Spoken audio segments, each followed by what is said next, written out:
scientists landed at a ranch at Corona, New Mexico. The rancher turned it over to the Air Force. Rancher W.W. Brazil was the man who discovered the saucer. What I thought was a star began coming in my direction at a very rapid rate of speed. The unidentified object, which some sources thought might be a blimp, moved slowly down the Pacific coast from Santa Monica and disappeared south of Long Beach.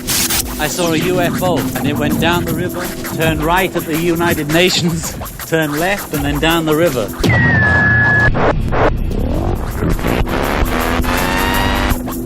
UFO Classified. UFO Classified. No more plausible deniability. Fact, fiction, or the truth. You decide. And now, the new voice of the high desert, the hostess of UFO Classified, Erica Lukes. Welcome and happy Fantopia Friday. I am Erica Lukes, and I'm always thrilled to spend my Friday night with all of you.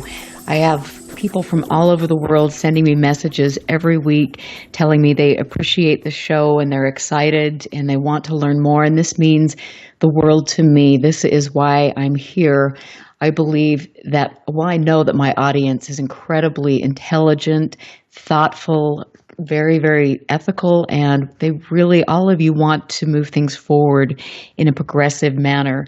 My guest tonight is pivotal in doing so, and I cannot wait to have Fran Ridge here to give you all information about important historical aspects of this field and to talk about the way we are going to move it forward with groundbreaking technology. Thank you all again for being here. And I want to say special hello to Northern UFOs, Mark, Susan, Lib, Doug Down Under, Amy Collins, Cowpie Tentacle Hooks. I've got to just say, you've got to answer me in chat, but how did you come up with that name? It's quite interesting. But thank you for being here. You can find me on ufoclassified.com. Feel free to send me a message there, or you can always find me on Facebook at UFO Classified. Tonight is one of those nights that I hope you will remember, and I hope that each of you will understand the importance of what my guest this evening is going to share with all of you. Fran Ridge has been in this field for a long, long time. He is an experienced and respected researcher and investigator who has been involved in serious study of the UFO phenomena in an official capacity since 1960, when he started out as head of the NICAP subcommittee, which is the National Investigations Committee on Aerial Phenomena in Indiana. His 7-man team was one of the rapid response teams listed by the University of Colorado UFO Project in 1968. Fran served as state section director for the Mutual UFO Network from 72 to 86, and later became MUFON state director. That was 86 to 95. As head of the MUFON Indiana group, he was in charge of Indiana's rapid deployment team of over 30 FIs. That's incredible. They gleaned from over 150 hand-selected trainees. Ridge was also, and this is incredible, this is so cool, he was also a field investigator for QFOS, which is the J. Allen Hynek Center for UFO Studies. He's investigated hundreds of important cases, and his computerized regional sighting information database lists over 4,000 entries for the region covering Missouri, Illinois, Indiana, Ohio, Kentucky, and Tennessee. Ridge simultaneously operated and directed the UFO Filter Center and UFO detection effort, which is called MADAR. That project was started in 1970 and is now making groundbreaking progress, and Fran's going to tell us all about that tonight. In 97, Fran became the official, he began official work in NICAP, and he has done this it's incredible. If you have not been to NICAP, please go there. This is an important website with a lot of historical information. The NICAP website, which was authorized on December 15th, Fran began all of these projects, a major special evidence peer-reviewed by a team that he set up, which is his A-team, incredible researchers on the A-team.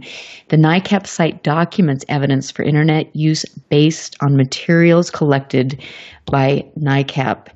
He is also project coordinator for the Nuclear Connection Project, a small group of researchers working on reports of UFOs over nuclear sites. I mean, there's nothing. Fran, is there anything that you haven't done in this field?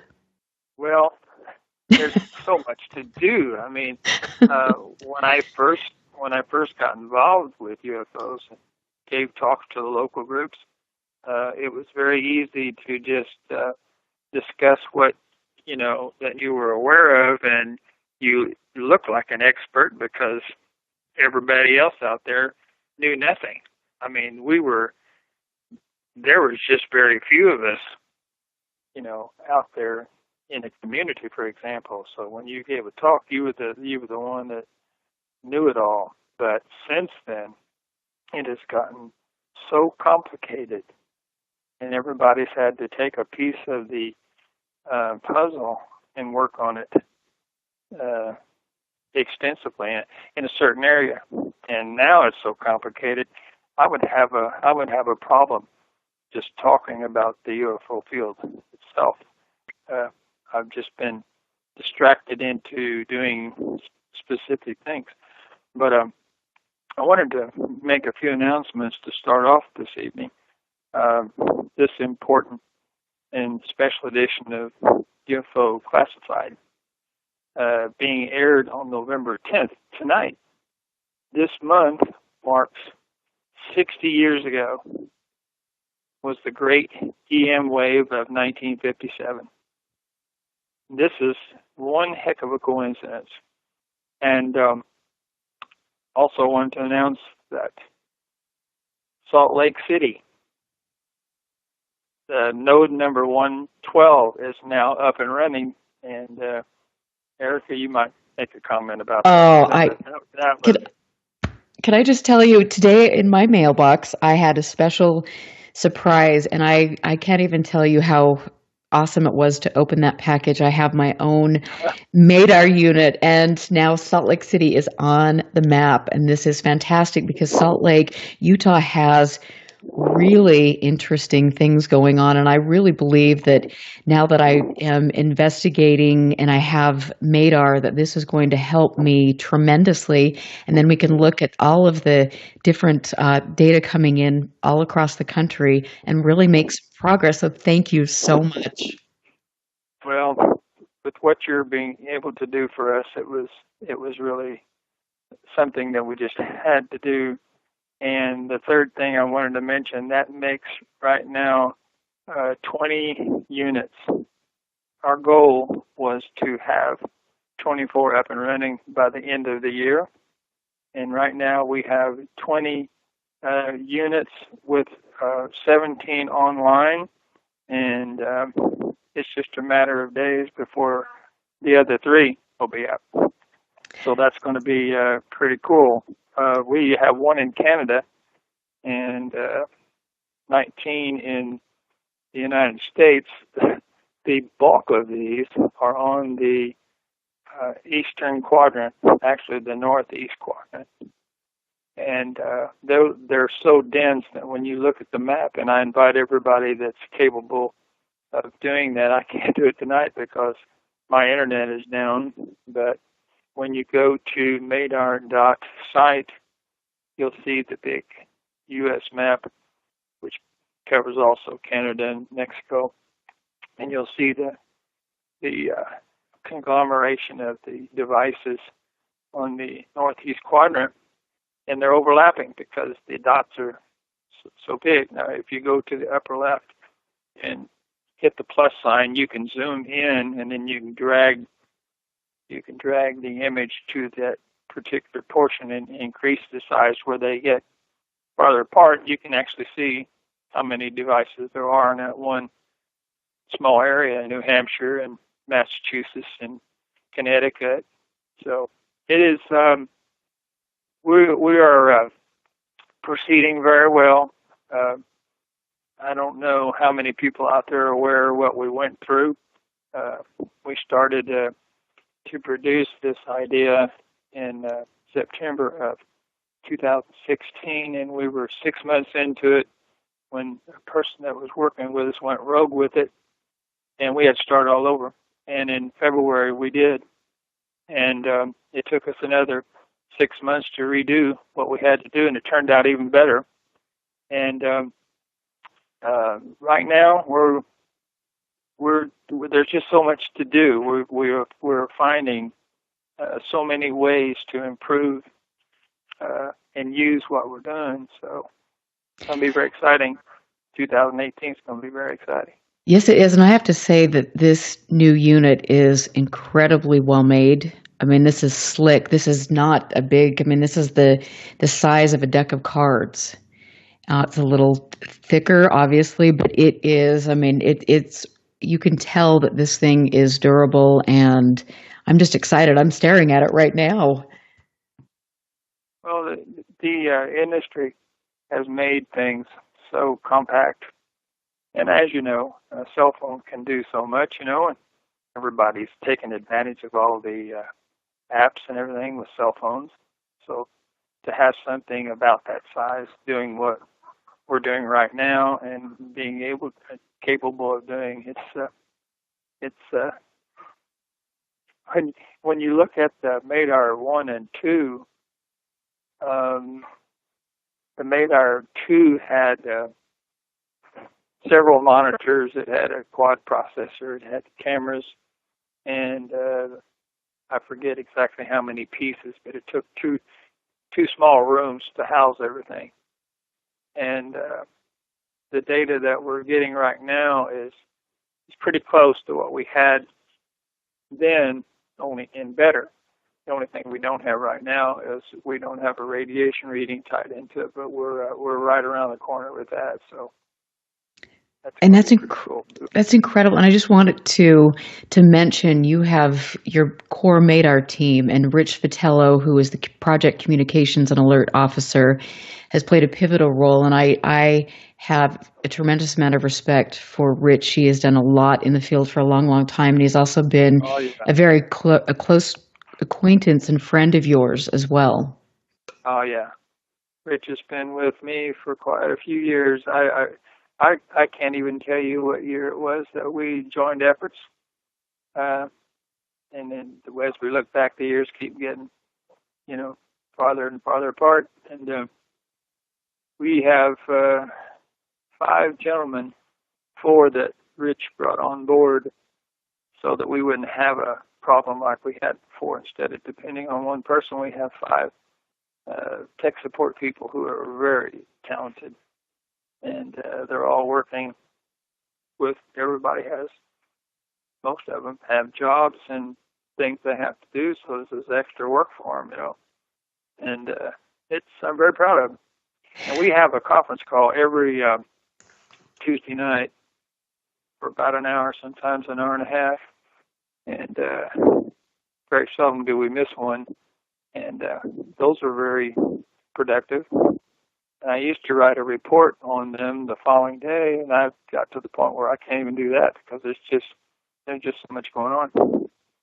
But, well, and I just have to say that, you know, you and I have had many conversations, and I've always just been really impressed and struck with the fact that you have sacrificed, you and Rich and Michael Swords and Barry Greenwood and Paul Dean, all of you have sacrificed such a tremendous amount, and you've dedicated your life. And as most of us know who get into this, it takes a great toll. It's also incredibly rewarding, but this is, you know, putting your own money out there, putting your time, sacrificing it from your family, your loved ones, your business, whatever you're doing. And so for you to have done that for decade after decade is really a testament to the type of person that you are. And I think all of us, especially a younger generation, need to really just hold all of you in high regard. Well, I appreciate it, and we appreciate it.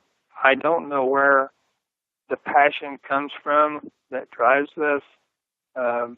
You know, everybody has something they like to do or want to do, and why we would do that.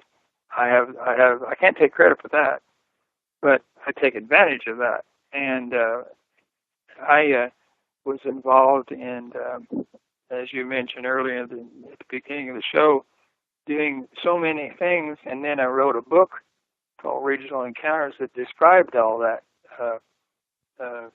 investigation and research with the 4,000 cases in the Midwest. The whole idea of that was to build a database for MADAR, which was one device. Think about that. One device. So if something would happen, we could go back to that database and maybe track the direction or where an object came from and what it did and so on. And at that point in the 90s, I wasn't getting burned out, but I had this desire to do something a little different, and I was really going to kind of tone things down a little and get into lunar research. And I got me a team of gentlemen, and they all put in some money in the pot. We bought a super telescope. Yeah, that's when it really got serious, and I didn't let up on the loon scan thing, but we got into intensified work where we had to produce detailed reports and had to take documents that we did find and produce PDF files so they would not disappear. And we would connect all that data to what we call a case summary or case directory. And we started working on radar cases and airline cases, and it just got a lot more intense after the turn of the century. So in 2014, though, I decided to start all over with the MADAR project, which had been kind of shut down since the mid-90s, and started MADAR 2. And after a couple of years, we started running into some new ideas. And in April of last year, I got this idea that I knew would work, and we started working on it in September of 2016. And that's where we're at today. But yeah, it's been trying. It requires a lot of work. I used to get up a lot earlier, spend a lot of hours at it, but it was I don't know where the drive came from, but it was just something I wanted to do, and just kept on doing it. So it's like eating an elephant too. Well, it is, and that's in this field. You have an experience, that pulls you into this, and I think for all of us listening, for you and for myself, I mean, it takes a hold of you, and I want to know everything I can. I've been blessed with finding good friends like you that can give me information and help me progress as a researcher. But there are a lot of obstacles to weed through, and to have to be committed year after year, decade after decade, to see this through and to make incredible contributions. That really, it's exceptional. And I just wanted to stress to all of my listeners that we have an obligation as younger people in the field to understand the work that has been laid out before us. And we have to take that work and move forward. And the cool thing about Fran and Rich is they are making a huge difference, and what they've done with MADAR has not been done before. And this is exactly where we need to go with research, with pushing the boundaries. So this is a cool time. And I hope you're just, go have some champagne. I hope you guys are so proud of yourself. Well, we're so busy and so excited about it that we're more concerned about what might happen if we don't have a particular option or a field covered by the device. If something would happen, for instance, we can and are in fact gathering data on the local geomagnetic, electromagnetic field, and the atmospheric pressure, barometric pressure is being logged right with it, and then the compass bearing, and we're hoping to get several other options added to that rather quickly, because if we'd have a wave, we don't normally have another chance. It's been a long time since we've had a sighting wave. Of course, we may not even have one now that every time you turn around, there's a camera running. And whoever is behind this, and I'm convinced that someone is, they don't have the ability to just come and go when they want to, like they used to back in the 50s. Someone might be able to run and get a camera out of the trunk of a car or whatever back then, and like in the case of the Utah film with the officer that took those images. But today there are cameras literally everywhere, and if something did show up, it would be easy to image them. Mm-hmm. Exactly, and the Delbert Newhouse video, I mean, that is something that is incredible in Tree Mountain. And I encourage all of you, if you've not seen that, it's available on YouTube, so please see that. That film was scrutinized. I mean, we're talking hundreds, thousands of hours were put into that, and then trying to tear it apart, and at the end of the day, nobody could truly figure out what those objects were. And interestingly enough, those are objects that we are still seeing reported, and I want to talk to you a little bit more about that. We have 1 minute to break, and I want to just say, get into chat. You can call in to KCOR, ask questions for Fran. This is really important. You've got somebody on the line that can give you so much information. The number is 702-425-9230. We will be back on the other side of the break. Stand by. This is UFO Classified with Erica Lukes. The phone lines are open now at 702-425-9230. That's 702-425-9230. Worldwide callers use Skype name KCOR Radio. More UFO Classified with Erica Lukes on the KCOR Digital Radio Network. After this. Paranormal radio never sounded so good.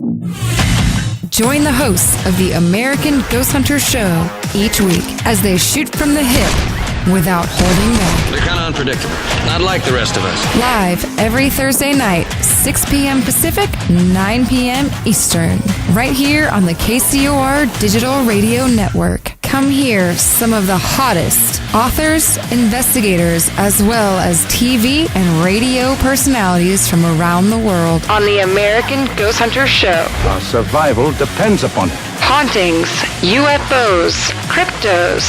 If it's branded paranormal, we'll be talking about it. The American Ghost Hunter Show. Live Thursday nights, 6 p.m. Pacific, 9 p.m. Eastern. Exclusively on the KCOR Digital Radio Network. The only question you have to ask yourself, are you ready for it? Yeah! All right! I adopted Bento in 2010 from a shelter. A lot of people know him as Keyboard Cat. That's just one adoption story that started at a shelter. Visit theshelterpetproject.org to find a pet near you. Brought to you by Maddie's Fund, the Humane Society of... Now, broadcasting in digital HD radio. What if maintaining a healthy weight was as simple as drinking a cup of coffee? With Valentis coffee, it's that easy. Harvested from the world's most pristine coffee farms and packed with the purest ingredients on earth, Valentis takes losing weight to a completely new level. At Valentis, we believe everyone deserves a chance to be healthy and fit. It's pure, natural, healthy, and delicious. Click the Valentis Healthiest Coffee banner on the KCOR Digital Radio Network website and take the Weight Loss Guarantee Challenge. Valentis Coffee, simply the world's healthiest coffee. Here's what happened on the last episode of Three Guys, No Ties. All right, people from Chicago have proved to be the most likely to have had sex in the shower, according to them. Really? Yeah. Yeah. Well, we've proven in the shower. survey, 86% of Chicago's inner city residents which is almost, all of whom are registered Democrats. They say that they have enjoyed sex in the shower. And the other side of it is the other 14% said that they hadn't been to prison yet. Three Guys, No Ties. Wednesday nights, 7 to 9 Pacific on the KCOR Digital Radio Network. I'm jumping in with my clothes on. Most party fouls are pretty dumb, but if you decide to drink and drive underage, you could lose your license and your freedom. Learn more at ultimatepartyfoul.org. Brought to you by the National Highway Traffic Safety Administration. You're listening to UFO Classified with Erica Lukes, where the truth isn't hidden beneath the black lines of a Sharpie. That's the craziest thing I've ever heard. To be on with Erica, call 702-425-9230. That's 702-425-9230. Worldwide callers use Skype name KCOR Radio. Radio contact. Share your thoughts on the show on Twitter by using hashtag KCOR. Or head over to the live chats at KCORradio.com. The audience goes nuts. And now, your host of UFO Classified. Are you ready? Erica Lukes. Erica Lukes.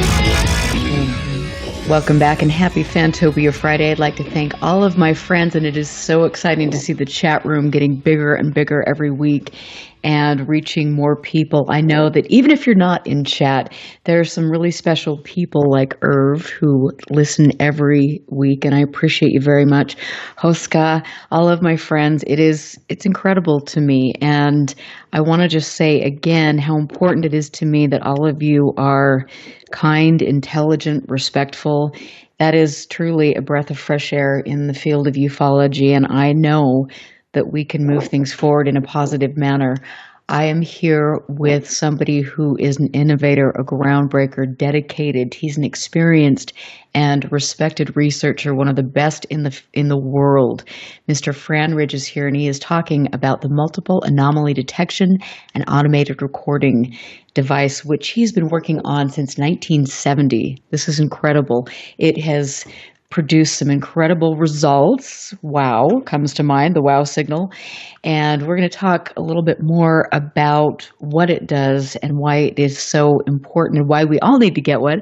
But we have a question in chat, Fran. I want to ask you this really quickly. What types of ionizing radiation have been measured from UFO sites such as alpha, beta, gamma, etc.?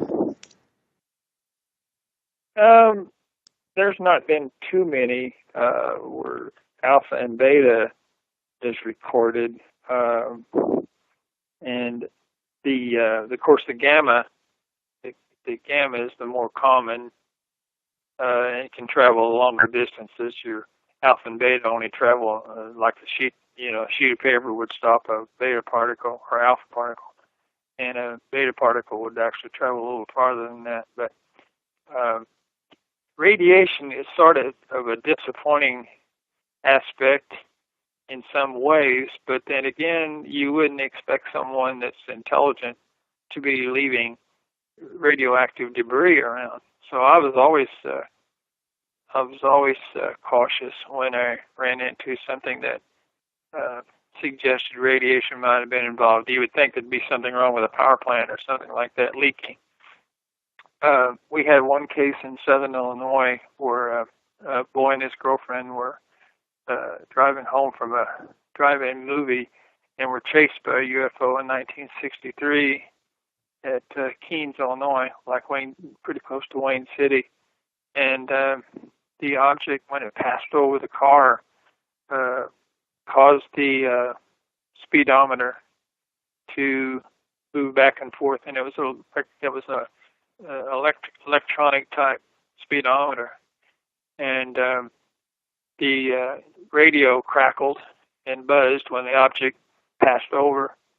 So when the Air Force investigated the case, we also investigated it. The Air Force checked for a magnetic signature, and apparently they did get some evidence of a magnetic signature, but the most important thing was they were calling off what the local witnesses claimed were radiation readings. 2 point something for the front, 4 point something for the engine area, and 6-point for the rear. And, what would cause there to be some type of residual radiation, I don't know. But we're making sure that if something like that does happen, we will capture that as well as the barometric pressure. So that's one item that we're going to add to the devices as soon as we can. We've got one in mind right now that we could probably use, but we're trying to wrap up the phase that we're at right now.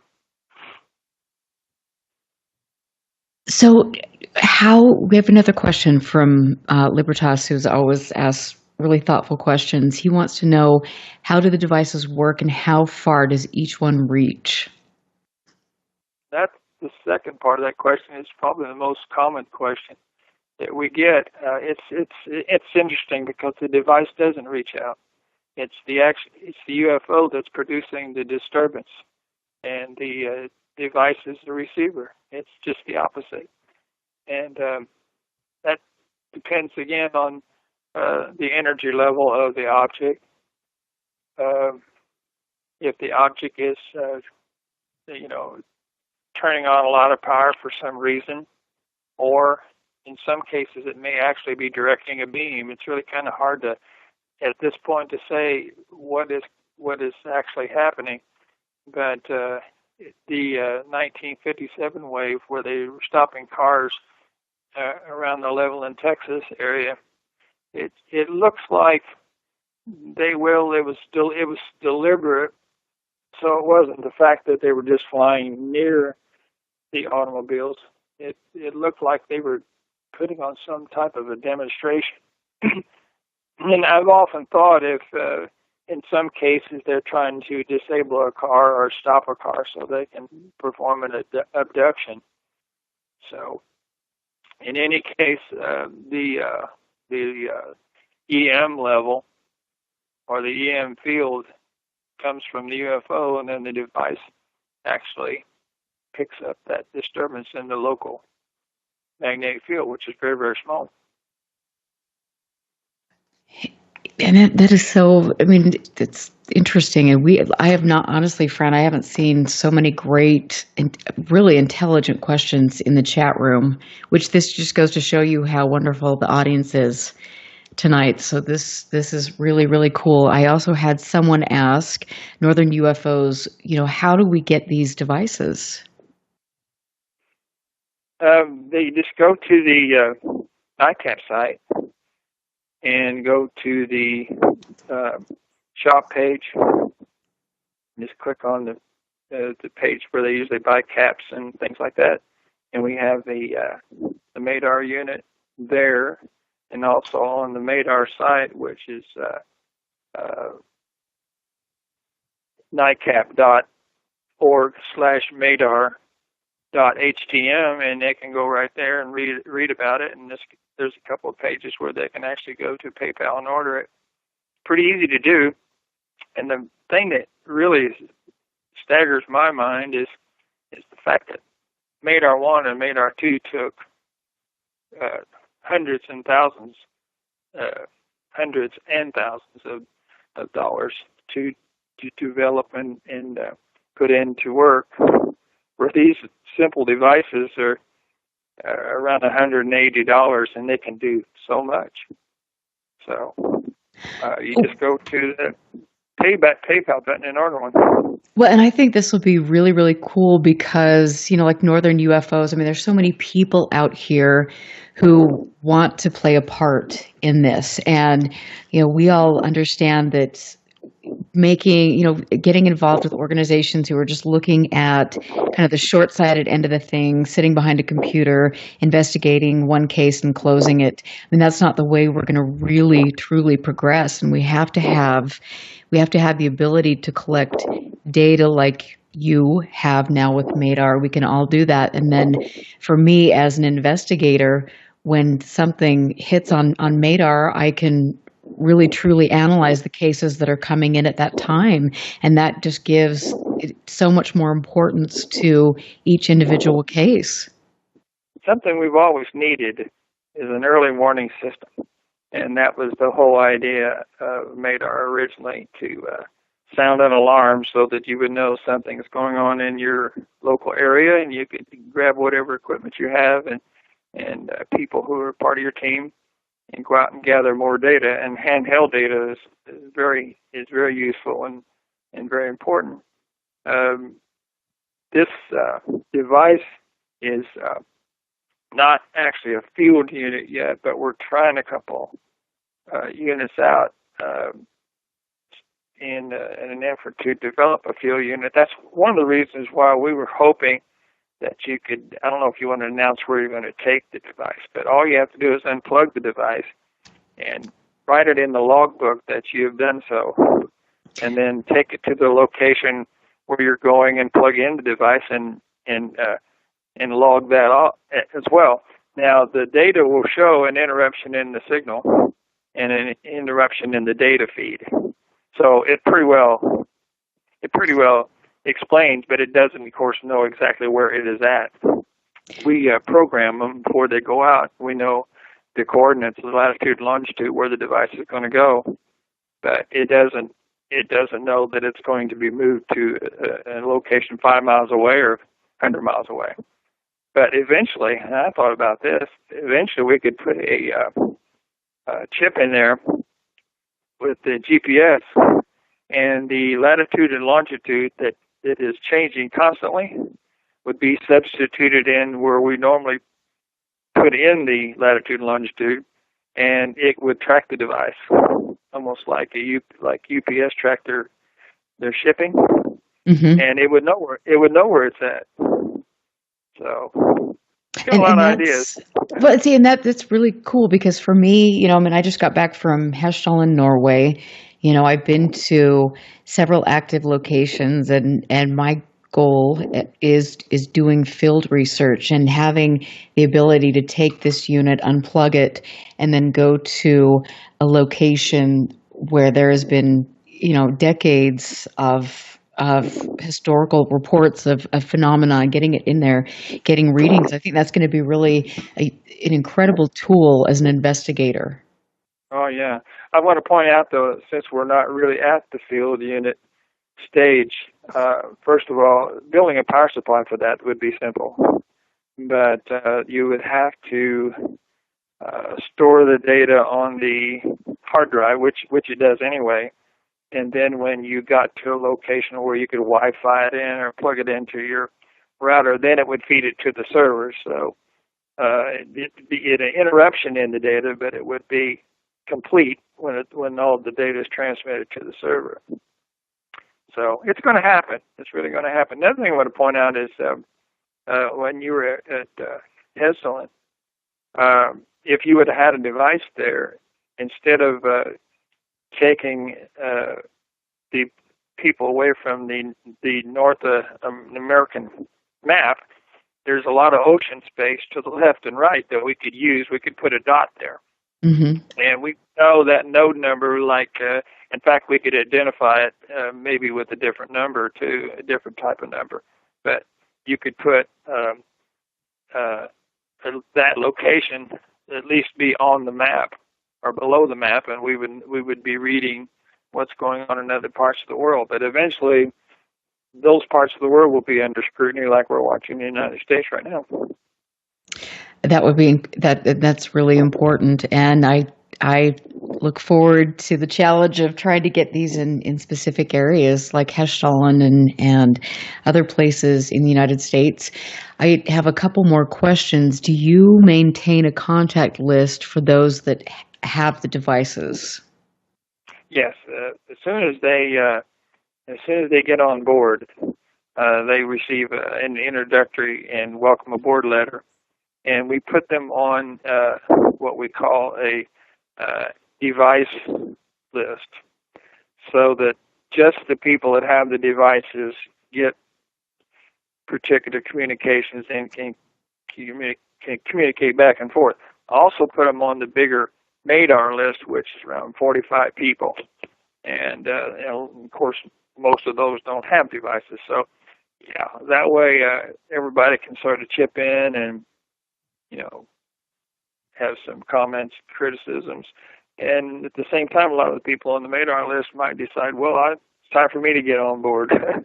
So I think that's exciting. And I mean, honestly, if you look at, if I'm going to spend money, which is, I mean, none of us have a lot of money to truly spend. I want to make sure that it's on good equipment or equipment that can really make a difference in what we're doing. And I think this is it. I have one more question from Libertas. He says, how do you obtain the information from the various devices? how do we get information from the devices? Mm-hmm. The device itself samples the local magnetic field and geomagnetic field 15 times a second. And then when an abnormality occurs, it goes into the alert status for 15 minutes and is, of course, recording the date and time in universal time code. It also has the barometric pressure in pascals, and it stores it on the local hard drive, on the device's hard drive, but it's also transmitting the data to the server. So it's just like a cell of your body that's transmitting information to the brain, and it's right now we have 20 of them. Next year, who knows, might have 100 of them. But this is really exciting because, for many, many years there was only one device, and that was Madar 1 and Madar 2. You didn't mention it a while ago, but I know that was another thing that was probably on your mind. Potential abductees or suspected abductees. This would be great to have, in the home. So wouldn't that be fascinating? Yes, I know that they have tried it. They have tried different methods to record things that are going on, but I think they're so obvious that it might thwart something happening. And it's not that they really want it to happen. It's just if they want to get information, they don't want a lot of gadgetry stored around the room. So this is, as you said, it's very small, and the only thing you have to do when you place it is keep it away from electronics and your router and computers, and we're talking, in just a matter of feet, not anything drastic. However, one person I think went as far as 25 feet away. But if you have animals, they might walk in and sniff and bump it and set it off, but it won't stay in the alert status very long. It goes back to the blue dot. Those that are looking at the screen right now, I don't know how many people have access to their computers, but the dots are blue and they have node numbers on them, which is assigned by the server when they get on board. And there's one in the upper left in Seattle. It's node 100. I won't mention the gentleman's name, but he's having a lot of problems with his because of the location to some of his gadgetry. So he is trying to get it set where it's more advantageous. So you have mentioned to me that the goal really is to get these devices around areas of high activity or around. To elaborate on that, because I know you can tell me where specifically your goals are to have these. Yeah, I thought about missile fields. I think that's the population density's less there, but I would really like to have as many as possible in the Dakotas, Wyoming and places like that where the big missile fields are. We've got a lot of devices on the northeast quadrant, and they're starting to develop in the Midwest. We've got 4 right now in the Midwest. We've got 1 in Texas. It's hard to predict where activity might be, so you can't say, well, let's put one there because there's a high priority or high probability. in the older days, you could probably do that. We had 5 states: California, Ohio, New Mexico, Florida, and Illinois, and those were places where we would have been, very tempted to put devices. So right now you could have one in Nebraska, and something could happen there. You just don't know. But I'm encouraging people to get a device if they're satisfied with what it's doing for them and us, and they've got somebody local, and by that I mean someone 10, 15 miles away that is interested. It would be good for them to talk them into getting a device, because that gives you a local group that has more than one device, which would be very advantageous, That would be, and I want to talk specifically. I want you to break it down again. What is MADAR collecting? What data are you after? It's originally the whole idea was to get changes in the local magnetic field, because there's been so many instances where UFOs have affected the local field. NICAP found that there were about 110 cases, EM cases, so we knew that there were electromagnetic effects. And then Mark Roger from CUFOS found over 500 cases where UFOs were associated with EM effects and automobile ignition system problems. And then Dr. Richard Haynes had 3,000 aircraft sightings, and 185 of them involved compass changes. So, we're looking for changes in the local electromagnetic field, because it's very minute, so it doesn't take a whole lot to disturb that field. And it's panned out. We had over 24 cases with MADAR, and in several instances there were UFOs involved. So that is the primary thing. As we got more into this, we found out that we had the potential of measuring the barometric pressure, but we didn't think that it would really be that advantageous. But we thought, well, while we had it, maybe we might discover that there is something going on with BMP. And it turns out the reason why we didn't know about barometric pressure is because nobody asked the right questions on the UFO questionnaires. But if you said, did your ears ring or pop, or several other things that would indicate changes in barometric pressure, we found those sightings starting to pop up. So there have been cases, and I think Project Hazelman found several instances like that. So those that's 3 things we're looking for: local magnetic field changes, to see how the compass needle's moving back and forth, as it has in over 150 cases that we know of, and to check the barometric pressure. And then, of course, with that is the universal time code, and we know exactly when it took place, how long it happened, and etc. And when you first started this, I mean, this was back in 1970 when you really dug in and decided this is what you wanted to do. Shortly after, you had a really profound, even though you didn't know it at the time, there was something that happened with regards to data collection and MADAR that is absolutely incredible. And when we get back, we're getting ready to go to break here pretty quickly, but I want you to talk about that, because this is huge, the WOW signal and what MADAR detected. And I will say, I know that you and I have talked about this personally, and you were beyond tickled, thrilled about this, because this really drove home to you the importance of what you're doing with MADAR. Yes.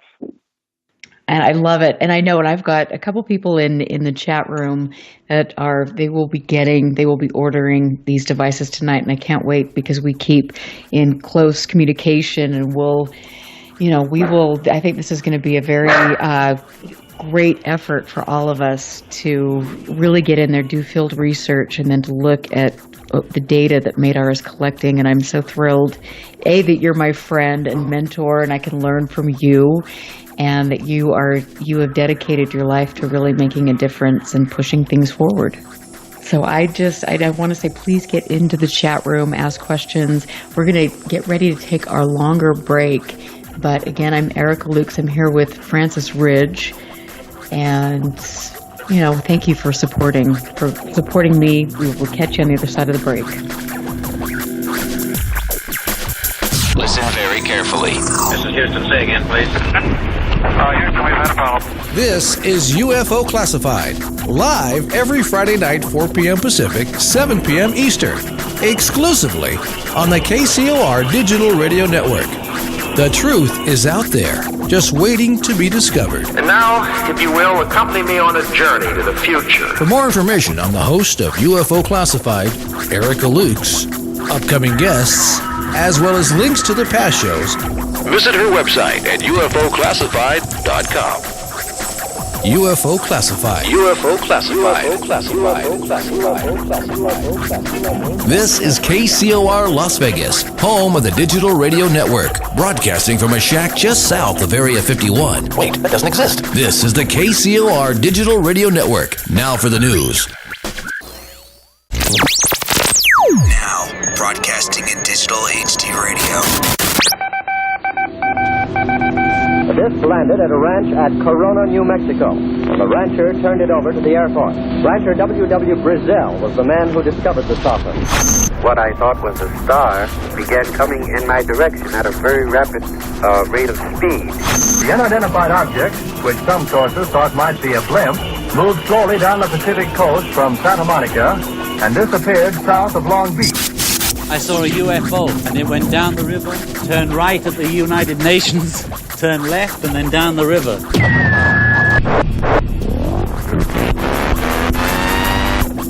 UFO Classified. UFO Classified. No more plausible deniability. Fact, fiction, or the truth. You decide. And now, the new voice of the high desert, the hostess of UFO Classified, Erica Lukes. Welcome back and happy Fantopia Friday, my friends. I'm Erica Lukes. Happy to be here on the best digital broadcasting network on the planet. I want to give a shout out to my producer, Tina Marie, who is exceptional. I love being here. I love being around women who have integrity and a station that wants to grow and support everyone involved. I couldn't be happier to be on KCOR. And I also am thankful to all of my friends from all over the world for listening, for getting involved, for taking an active interest in the most important subject that we could ever truly have to deal with. It is vital at this point in time that we get good information, that we learn from people who have put in decades of work to researching, to preserving historical archives. All of these things are important. We need to instill a sense of passion in a younger generation, give them information, and move forward. And my guest tonight has made groundbreaking strides with all of this. He has spent decades in the field. He began in 1960. He is a respected researcher and investigator involved in the serious study of the UFO phenomena.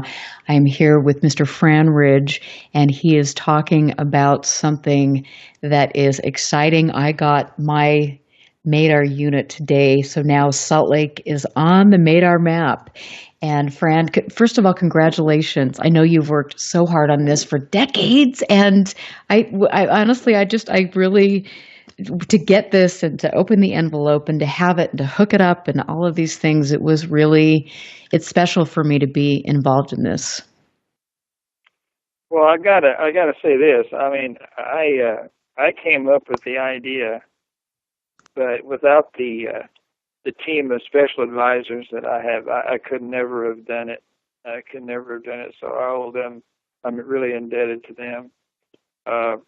The UFO situation for many years has gone basically covert. I mean, you can go to the National UFO Reporting Center or MUFON and you can see a lot of reports true, but when back in the 70s and 80s, the type of sightings that we were getting were were very impressive, and those type of sightings we're not getting, and it's just simply because I believe that the phenomena has gone more covert because there's so much electronics and different types of cameras available and actually running in surveillance areas.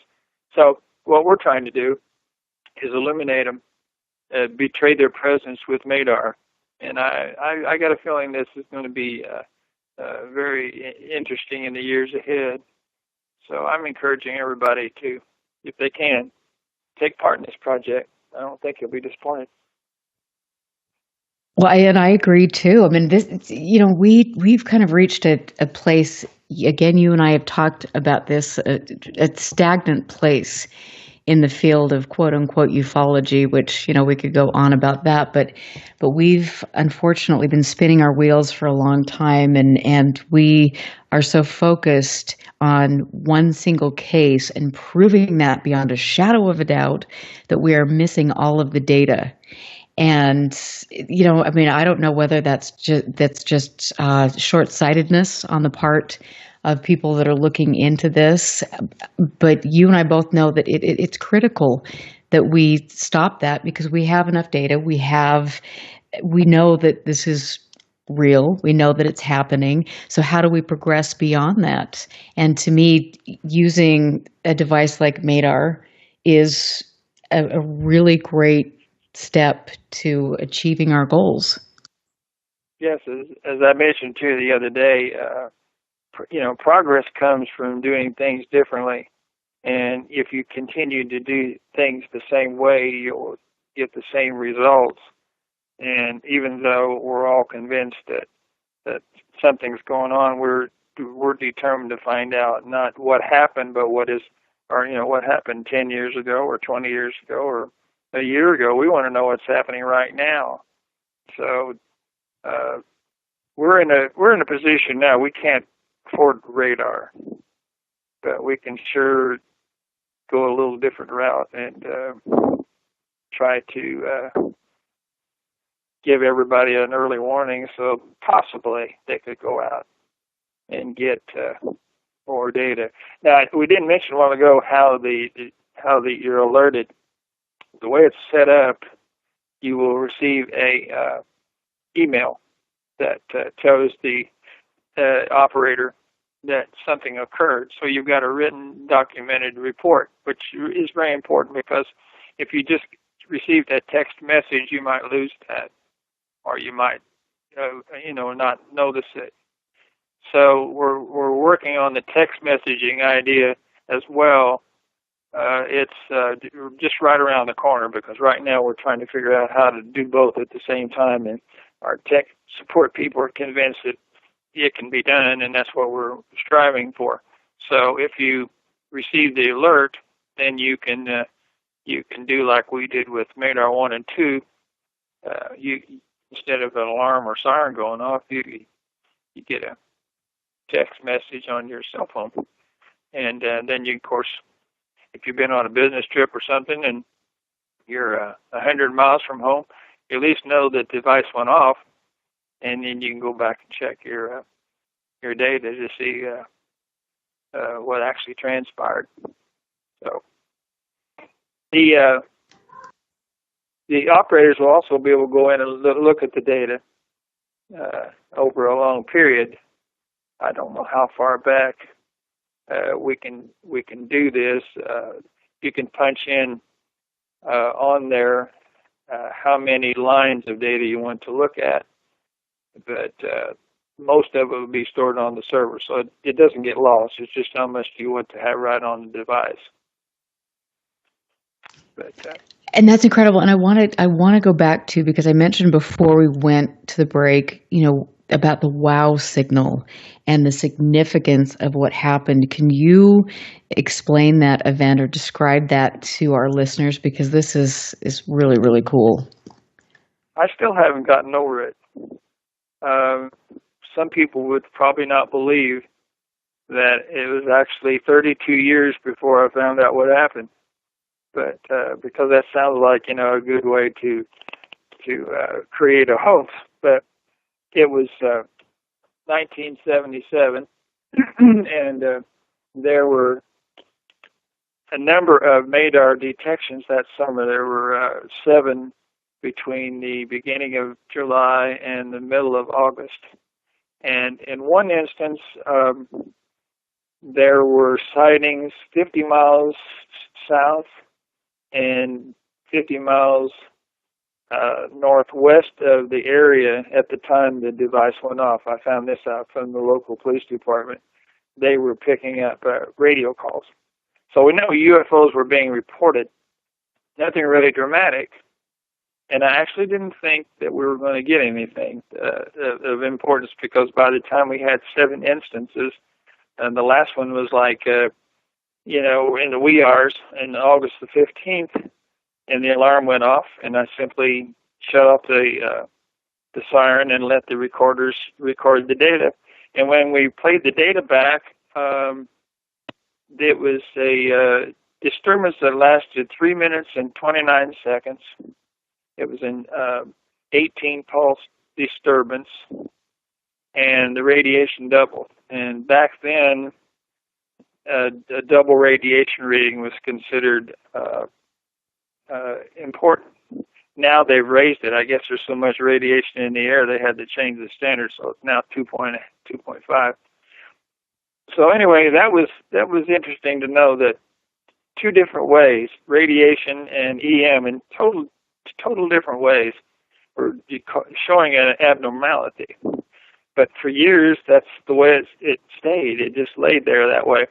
And in 2012, I received an email in the routine work of correspondence, and a gentleman told me, he says, "Fran, do you realize that at the exact moment that your device MADAR 15, it was the MADAR event 15, was detected, the WOW signal occurred in Ohio?"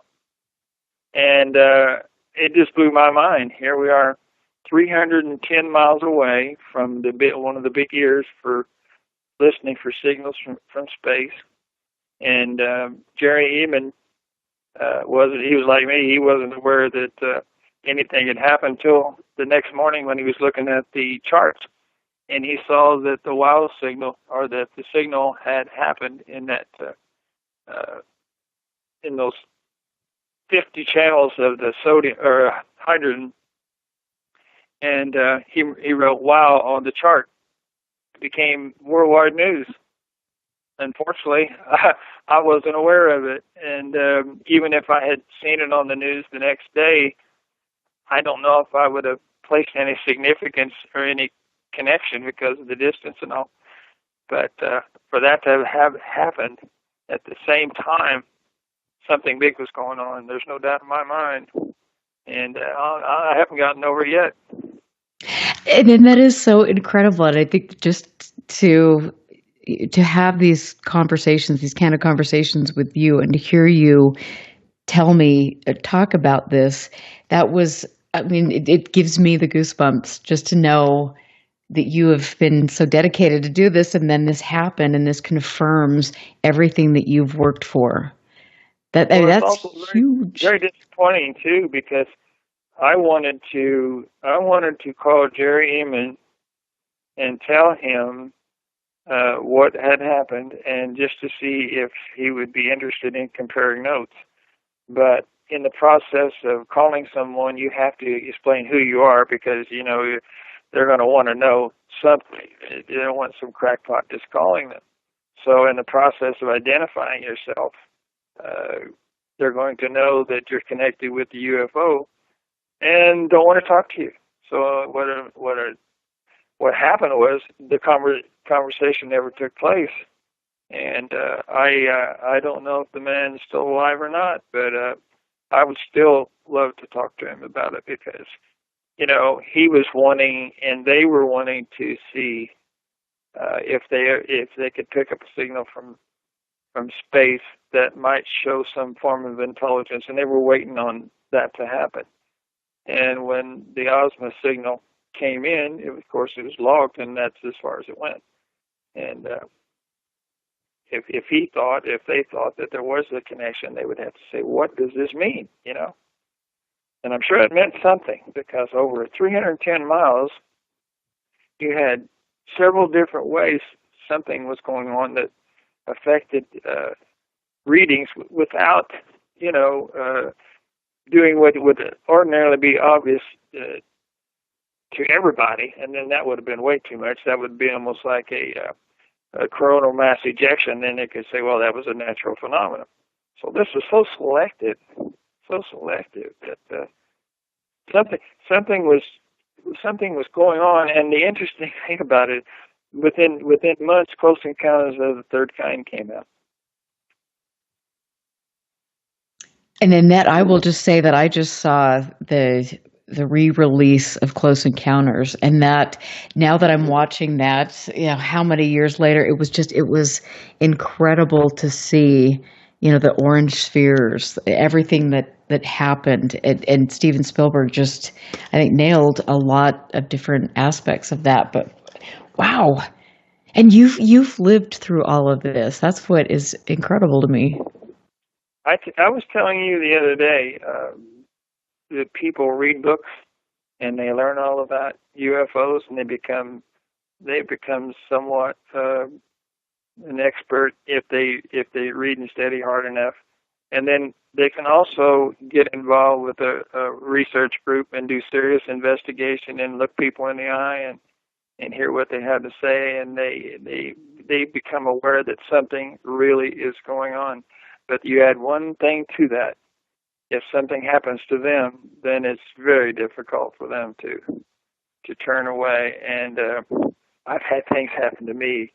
That's why if someone approaches me on what I believe and what I think, I'm a little more vocal about it. I'm not embarrassed to say it, because they may be waiting for that one piece of information, or that very special report, or that document that's going to prove everything, you know, the smoking gun.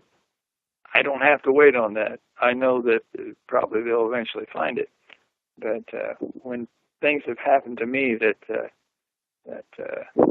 convince me, even without investigating UFOs and even without reading the books, that's all it took for me to have the experience. And not too many people get that opportunity.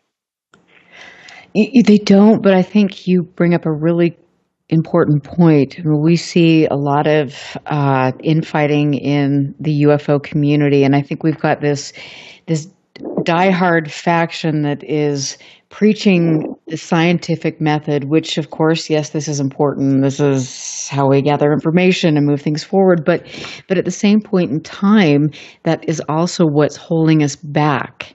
And I think that a lot of the people that are talking about the importance of the scientific method, these are people that have never had an experience. And so how do we, as people that have had profound life-changing experiences, and there are many people like this all over the world, how do we bridge the gap between mainstream science and between pushing the boundaries and moving forward and all of these things? Well, I've learned that since over 50 years have passed since I got involved, and thought that the answer was just around the corner, that if that can happen, then very possibly maybe we don't have to know the answer. You know, it would satisfy us, but maybe this is something that's we'll go to their own and have our own close encounter one of these days, and as we pass on into the next world, we'll never know, except, you know, maybe we would know a lot more about everything at that point. But who says we're supposed to know all the answers? I thought when Kehoe said that there was a breakthrough coming and announced it in the Nightcap UFO Investigator, within a couple of years there'd be congressional hearings and then people would be told the truth and everything, but never happened. And that is interesting, and I think it's it was fascinating for me to go to Norway and to spend time with Erling Strand, who has made significant contributions to this field and has been very brave in doing so, like you have. But I think that it's interesting to see what they do in other parts of the world, because they are about sharing data. They are not about doing what we do in America, which is keeping data for ourselves and then having this kind of ego-driven, this is mine, and I have to be right all the time. And they accept the fact that this is a new way to push boundaries. And I wish we could find that common ground in America and stop all of this nonsense. And I'm sure a lot of that has been put in place by the powers that be. So we just lost Fran, so we've had some interesting technical difficulties tonight. We're going to get him back on here pretty quickly, but I want to just throw this out there. I know you're listening in chat and just on the radio.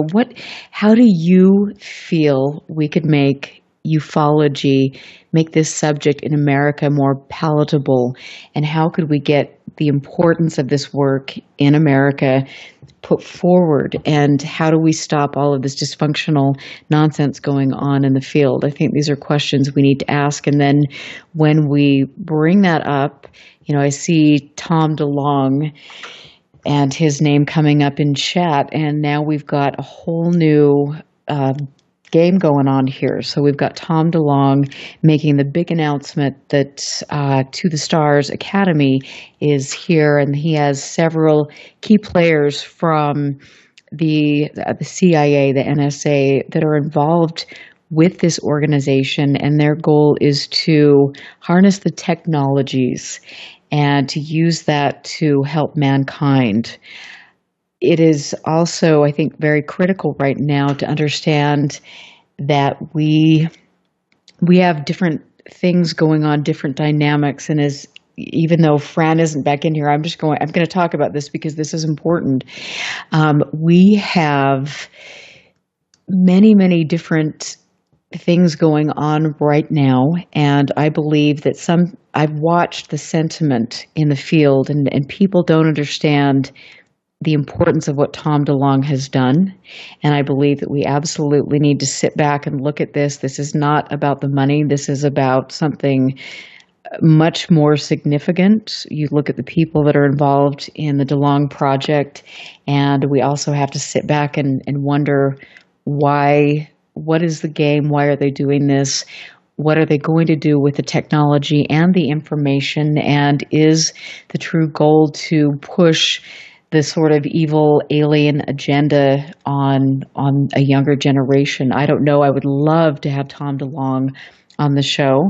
It is incredibly difficult to get to him, but these are questions that I think all of us would like to have answered. And I want to stress to all of you who are listening tonight, pay attention, sit back, watch the dynamics. Right now is a critical time in this field, and if you don't think there's something going on, then I don't know what to tell you, but because there absolutely is. So on that note, I'm hoping that we can get Fran back on the phone after our last break. Again, I want to thank all of you for reaching out, for supporting UFO Classified. I am here every week because of you, and I believe this is probably the most important thing I will do in my life. I believe that there is absolutely, without a doubt, and the evidence proves this, that there is something going on that we need to understand, we need to have respect for, and we need to study. I also think that all of you who have had experiences need to be respected, and there comes a point in time when we need to make this community better. We need to impose and really talk about professional and ethical standards in the field. So I'm Erica Lukes. We're going to get Fran Ridge back on. We will be back after the break. Stand by. This is UFO Classified with Erica Lukes. Erica Lukes. The phone lines are open now at 702-425-9230. That's 702-425-9230. Worldwide callers use Skype name KCOR Radio. More UFO Classified. UFO Classified. With Erica Lukes on the KCOR Digital Radio Network. After this. There's a show that's not afraid to ask questions no one else will ask. Not afraid to say what no one else will say. Friday nights at 7 p.m. Listen to Restricted Airspace with Tina Marie, where no topic is off limits. Conspiracy theories, paranormal activities, hoaxes, the unexplained. It's what we talk about. Question everything. Trust no one. Restricted Airspace with Tina Marie. Friday at 7 p.m. on the KCOR Digital Radio Network out of Las Vegas, Nevada. Listen up, everyone! This is the world-famous KCOR. That's the only station I listen to.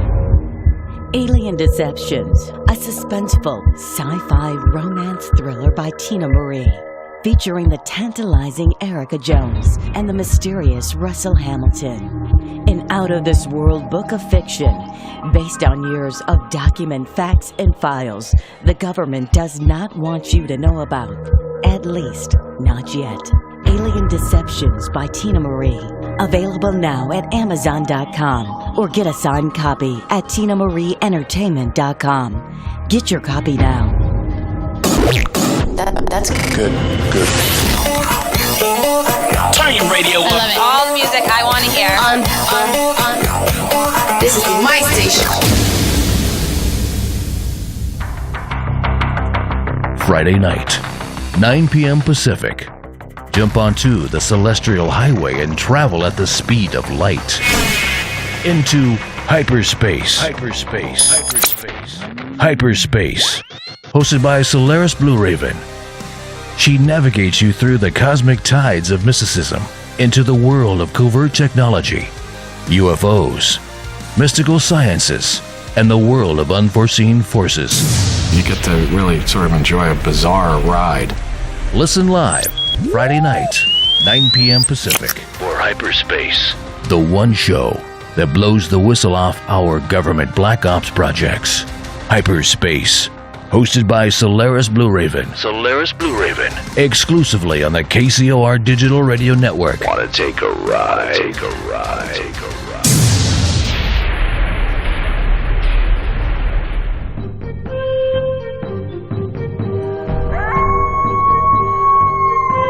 Looking for a radio show like no other? We need something brand new. Then tune into the KCOR Digital Radio Network, Tuesdays at 6 p.m. Pacific, 9 p.m. Eastern, and get ready for The Quantum Shift. A great shift of consciousness is sweeping across the Earth. Are you ready for the dimensional shift? It is amazing, is it not? The Quantum Shift, hosted by Dr. Sam Muggsy and Kent Dunn. Be part of the fifth dimensional reality, where consciousness prevails and the universal law of one is the only true reality. The Quantum Shift. Live Tuesdays, 6 p.m. Pacific, 9 p.m. Eastern. Exclusively on the KCOR Digital Radio Network.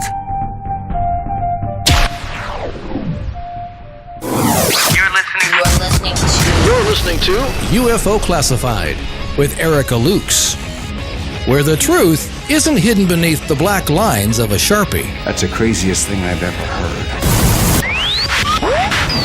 To be on with Erica, call 702-425-9230. That's 702-425-9230. Worldwide callers use Skype name KCOR Radio.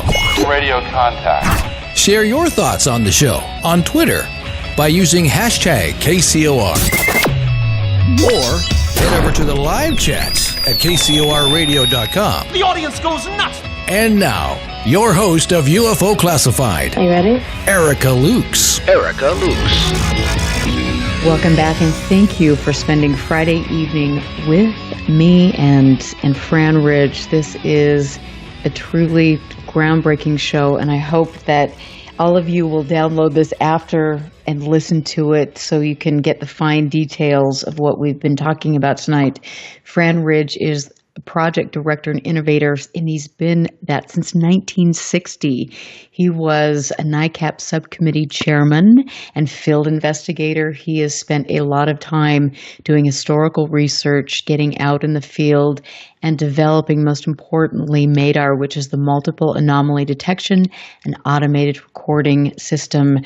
Right now, you can go to the MADAR-3 data probe page, which is at www.nicap.org/materials2.htm to order your MADAR device. And this is great. It's only, and I have to say this, it's only $179, which to me, and granted, this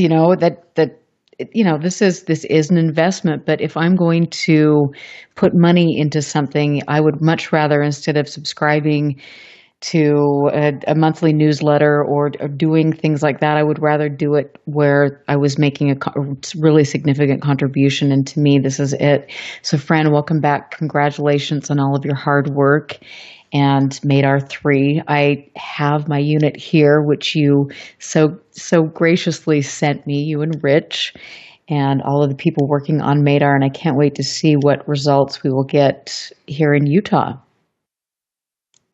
Well, we were glad to do that because you're a big supporter. You've been a big help to us with your radio show, and I think you've got some ideas that are going to pan out. We haven't discussed those yet, but whether you want to do it on tonight's show, I don't know. But one thing I wanted to tell everybody was there seems to be a lot of coincidences in my life, but I know that they're not. But when I did start that NICAP group, we had to have a panel of special advisors, so we had three gentlemen with special expertise, and one of them was a scientist. And Louis Blevins worked at Universal Scientific Company, and he had worked for Project Sign. We had, when you're going into high school, you go to the seminars to determine what you want to go into in life, whether you want to go into a scientific group or general group. And he was giving a talk, and he discussed some very interesting things. And when we got to talk to him later on, he mentioned that he worked on Project Saucer, which was the secret code, or it was the name for Project Sign. Sign was secret at the time. And he was one of the gentlemen that was working on the electromagnetic end of it, because the gentleman that was noticing his compass needle moving in Oregon at the same time that there was a visual sighting with Kent Arnold, and the Air Force analyzed that, and they made all kinds of predictions on how powerful the magnetic field must have been. And anyway, he said, what you guys need to do is build a detection system. So he provided me with photoelectric cells and all kinds of gadgetry to rig up the first one. And that's how the whole thing got started. So seems like a coincidence, but I really don't look at it that way, because we came up with some pretty good ideas and how to improve on it, and using light beams, and here we are. And I'm so glad that you are. And to me, to have the conversation that we had the other day about the kind of the shortcomings in the field, and how it is really critical to move away from that and to do what you are doing. I mean, to me, it's an exciting time, and there's a lot of upheaval in the world, in the UFO community, and I think this is a good thing, because it is casting off old, outdated ideas, and it is forcing us to move in different directions. And I think this is exactly what's happening with where you're going, and that's great. Well, there's definitely something going on that we're not. If you sit back and watch the news, occasionally somebody reports seeing something, and it's just a piece of lost news. What we're going to try to do is create our own. So anxious anxious to see how your little adventure turns out. Oh, so excited! And this is going to be cool because I'm going to be taking it different places. But and I cannot wait. But I want to ask really quick because we've got somebody in the chat room is asking really good questions. And the first one is the device still under development or is it now in stable release?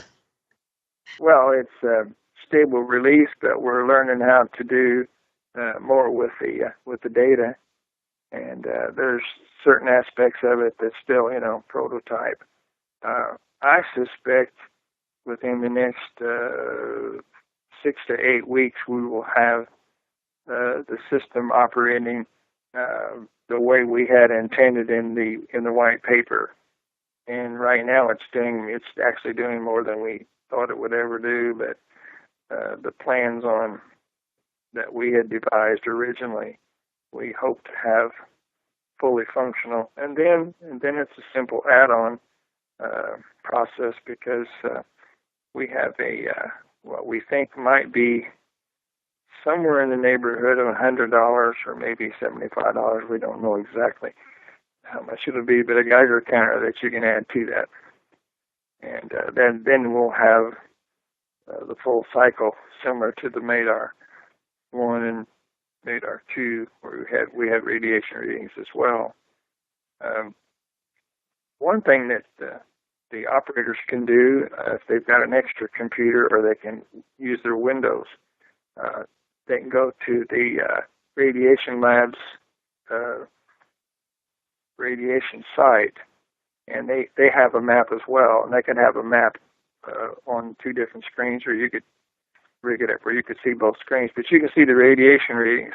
And I've noticed that there have been radiation alerts in different places in the United States, and it makes you wonder because there's and the readings are higher now than they used to be, say 20 years ago. So there's stuff going on that we don't know about, and it'd be interesting if you could see, like Node 107 was picking up a magnetic anomaly at the same time that they were having some type of radiation, alert in that area. So. Okay, thank you for answering that. And then I have to ask, because we've got Dead Center Soul is asking a few more questions. What are the operating temperature limits for the device?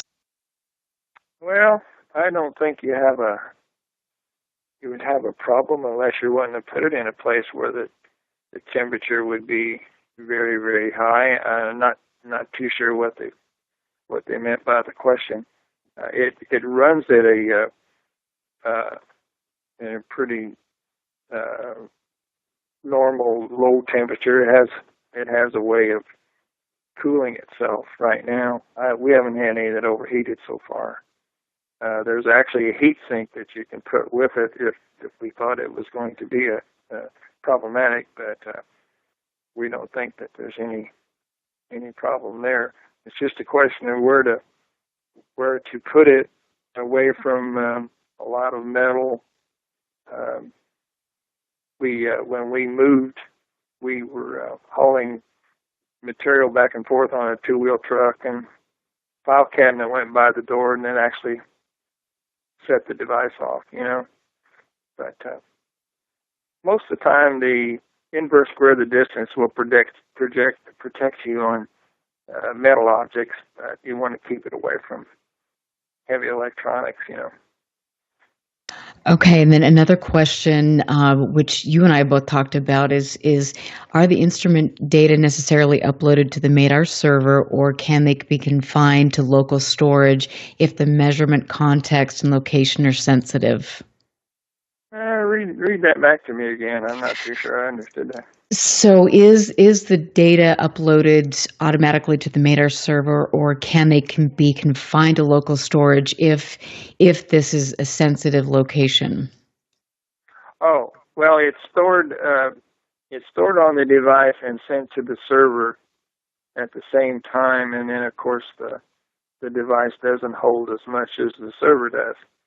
And then if you're in a position if you had a what I would call a field unit where you would have to switch off the power, or work near a Wi-Fi site or or an Ethernet cable, then the device would store it until you got to a point where you would Wi-Fi it or Ethernet it to the server.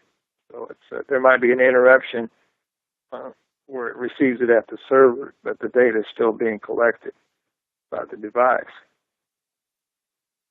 Okay. And I mean, this is interesting because I mean, there are places that I have gone in Arizona in particular where I'm doing field research, and it is a consideration that this location doesn't get out to the public for various reasons. One, because this is a sacred site, and two, because we just, I mean, there are lots of, I'm not even going to go into it, but so I think that when you go into these sensitive locations, people that are researching this want to make sure that this location specifically is kept kind of off the radar.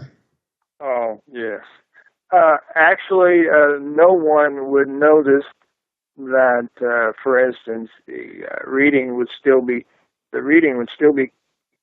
going to the node at Salt Lake City. They would not know actually where it was. We would know because you'd tell us, you would give us a heads up on where you're going to be and when. We would know and you would know, but no one else would know. Okay, and this is incredible. And I want to ask you, because we're getting ready to wrap up the show, and again, I want to say, and I know that Tina said this to you on the break, I mean, thank you for everything that you've done, and for wanting to really make a contribution and push things forward.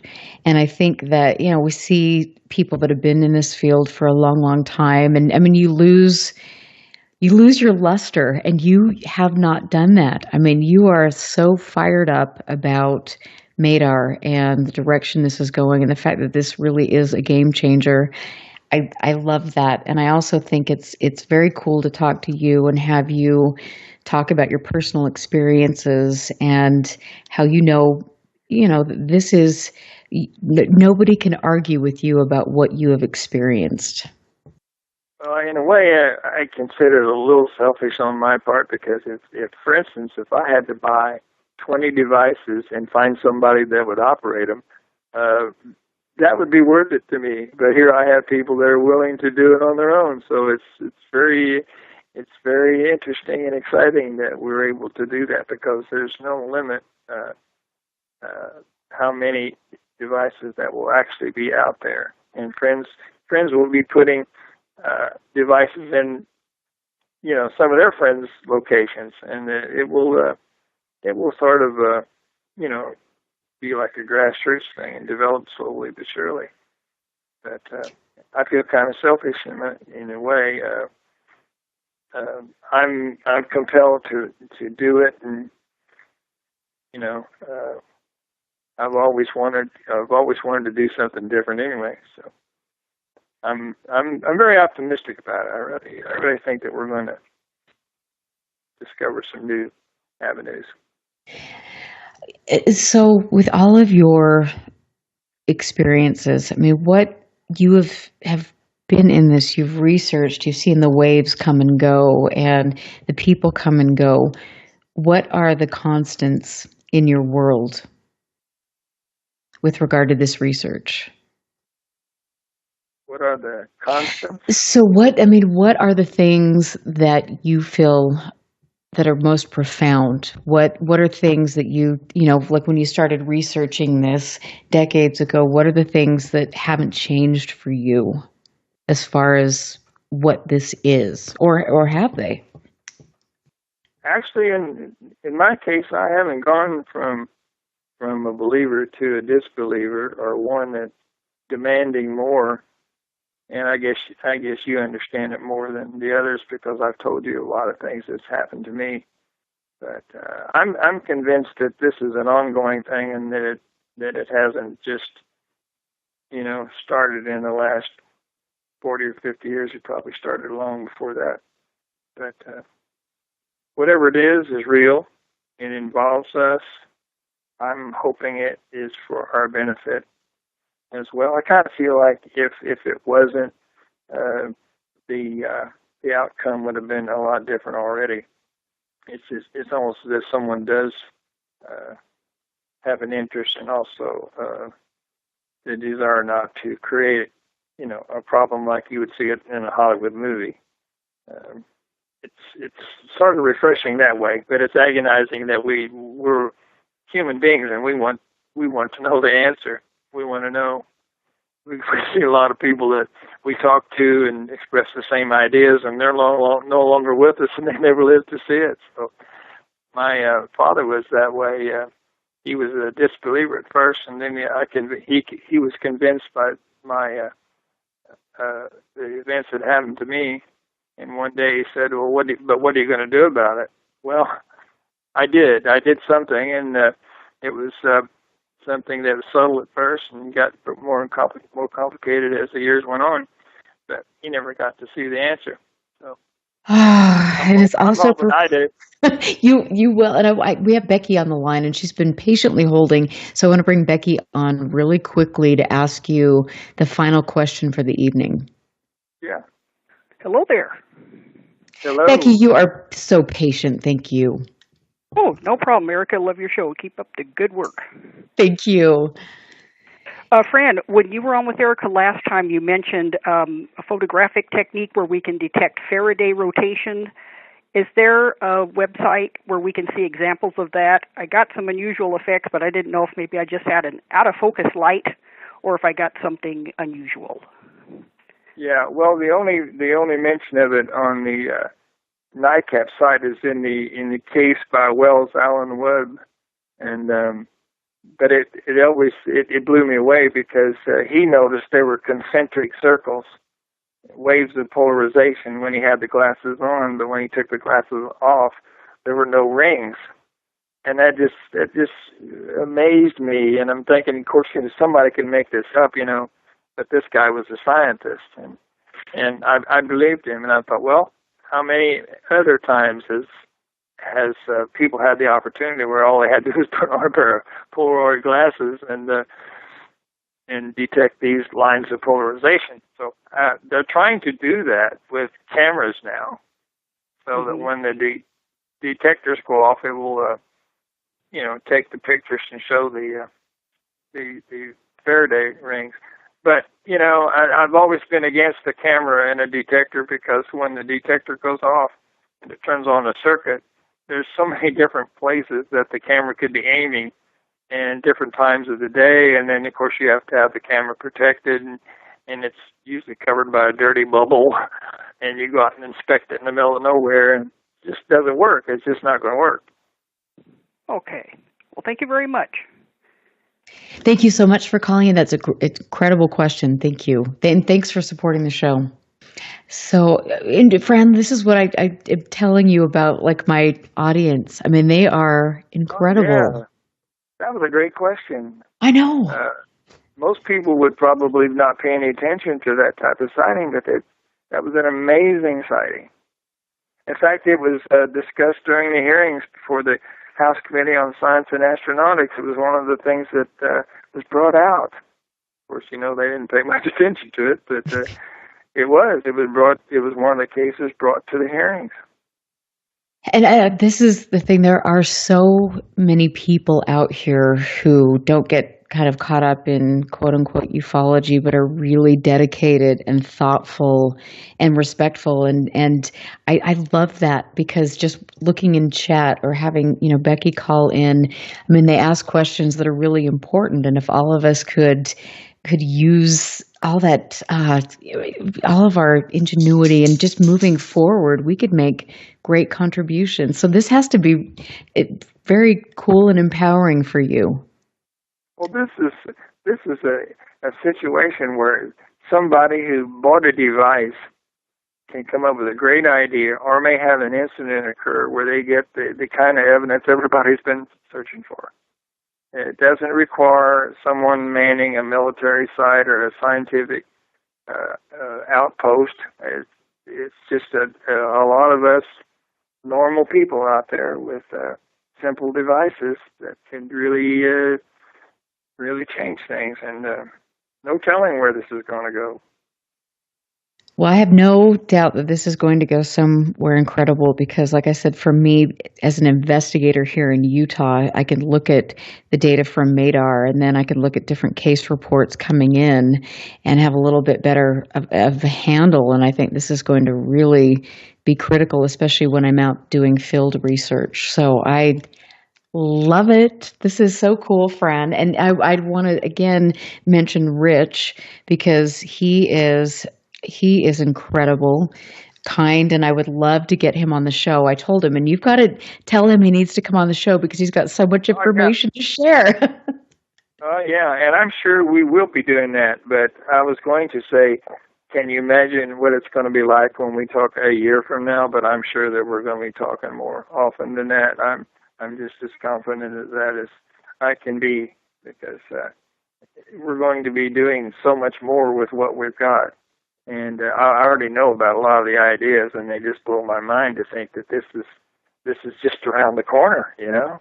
So you'll be hearing from Rich, and we'll be doing some shows before the first anniversary comes up. And, maybe we'll have a blockbuster case to go with it. Oh, I have a good feeling. And I want to say that I'm going to be, I mentioned to you that I'm speaking at different conferences and I want to have MADAR there and tell people about the importance of them and things like that. And I want to say one of my listeners, Northern UFOs, just purchased a device. So now there are going to be 2 in Canada. Wow, that's cool. I know. I was thinking what we might do, since at this point we're not well enough financially to have a number of these devices on a table, and not only that, they would have to be programmed and demonstrated. It'd be logistically it would be hard to do. But what we might do is create a video, and not only have like a YouTube video, but one that you could give out free, and where people could pop it in their CD player or DVD player and learn everything that we tried to get across tonight, so that they might want to buy a device. Absolutely. We'll do it. I mean, I spoke at UFO Congress last February, and I talked about MADAR and you, and I just think this is so cool for me, and I want to thank you for again being a mentor and being a friend. And I know good things are going to happen. We've got to wrap up the show, but I will be posting links so you can get in there, learn more about MADAR, purchase the device, and we can all work together. I want to thank Fran Ridge for being so incredible. All of you, thanks for getting in there and being active. So spread the word. Stick around for Tina Marie because she will rock it out. She has got Nancy Tremaine on tonight, and I think this is going to be very enlightening. So stick around for a great night. Have a safe and fantastic weekend. I will catch you next Friday. Listen very carefully. This is Houston. Say again, please. Houston, we've had a problem. This is UFO Classified, live every Friday night, 4 p.m. Pacific, 7 p.m. Eastern, exclusively on the KCOR Digital Radio Network. The truth is out there, just waiting to be discovered. And now, if you will, accompany me on a journey to the future. For more information on the host of UFO Classified, Erica Lukes, upcoming guests, as well as links to the past shows, visit her website at ufoclassified.com. UFO Classified. UFO Classified. This is KCOR Las Vegas, home of the Digital Radio Network, broadcast